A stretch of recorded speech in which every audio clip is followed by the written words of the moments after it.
Part of me kind of saw it coming. Actually. Hindi dahil sa isang tao, kundi sa daming mga iba't ibang partido sa paligid na sa dami nilang, it was a power struggle. Yes. And I will never forget. And this is the first time kwento ko to. Wow. And I don't know if the president's gonna get mad at me for saying this.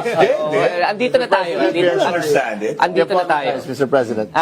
Nung nangangampanya ng aking tatay, tapos hinihingi niya ang suporta ng Malacanang, tinawagan kami.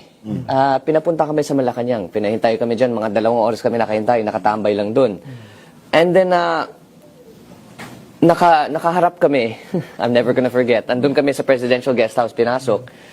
And at the time, there was still no official endorsement from Malacanang.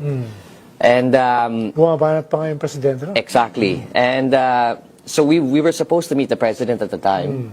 But instead, hinarap kami sa 3 tao. Hindi ko na lang babanggitin kung sino.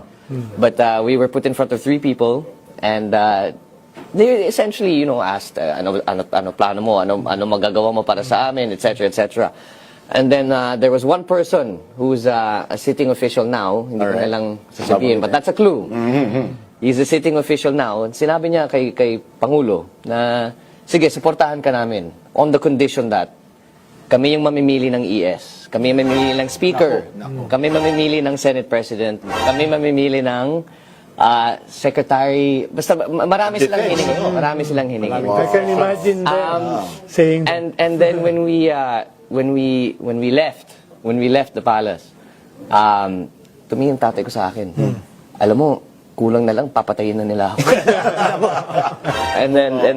So that's there was a lot at play. There was a lot at play, and there were many people who I guess were vying to take power away, I suppose. yes.